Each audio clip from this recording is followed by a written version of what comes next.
Selamat pagi teman-teman. Perkenalkan, nama saya Indra Jereng, NIM 2019 310065, Program Studi Agribisnis. Pada kesempatan kali ini, saya akan menjelaskan tentang bisnis model kanvas. Nah, teman-teman, tahukah kamu apa itu bisnis model kanvas?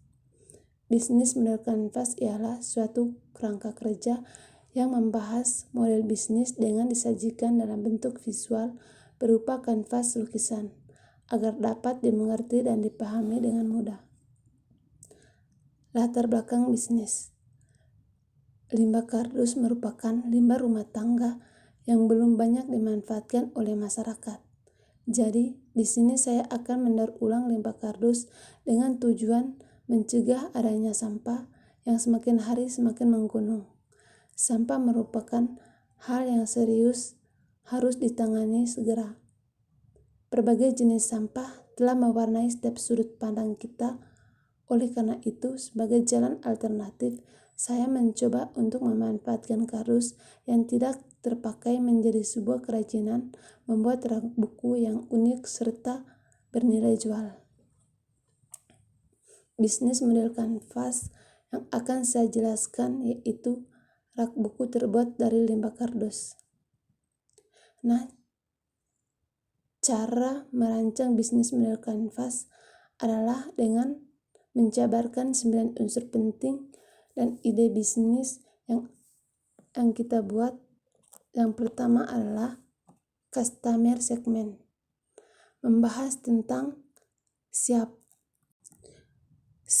target pasar yang akan kita tujukan. Bisnis produk yang kita punya, target pasar pada rak kardus yaitu 1. Mahasiswa, yang kedua pelajar. Dari rancangan pertama ini, kita sudah punya bayangan terhadap solusi yang tepat dari masalah yang mereka hadapi. Di rancangan kedua ini, kita susun hal-hal yang bisa menjawab permasalahan target sebagai solusi dari produk yang kita punya. Rancangan kedua disebut Flow Proposition. Di rancangan kedua ini, produk rak buku memecahkan masalah konsumen, memberikan harga terjangkau, dan produk yang praktis.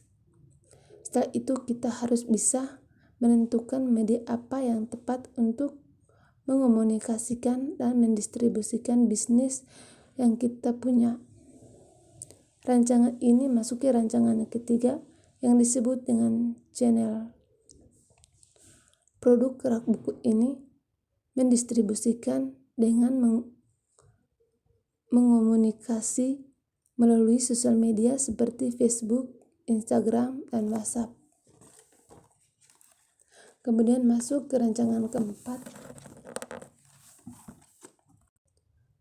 yang dinamakan Customer Relationship.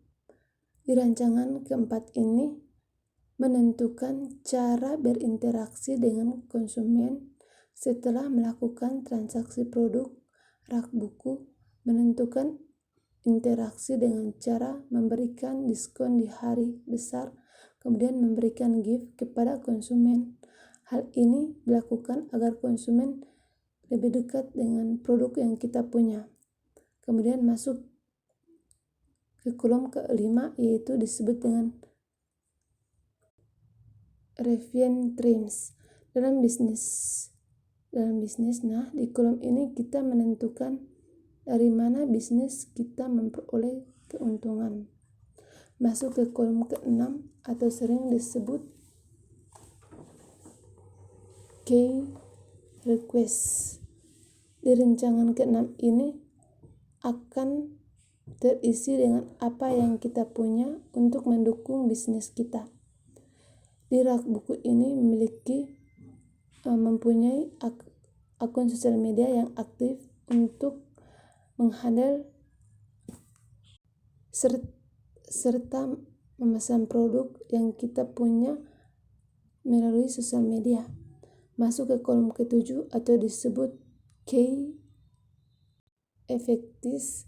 Di kolom ini kita menentukan apa apa saja kegiatan yang harus dilakukan supaya ide bisnis berjalan sesuai rencana yang telah kita susun.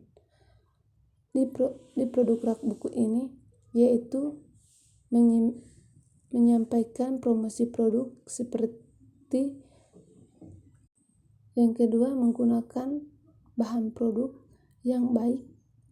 Masuk ke kolom ke-8 yang disebut key partner. Di sini kita menentukan siapa supplier dan partner yang tepat untuk bisnis yang kita buat. Saya menargetkan supplier dan partner, yaitu di pasar atau di sekitar rumah. Dan yang terakhir, cost structure.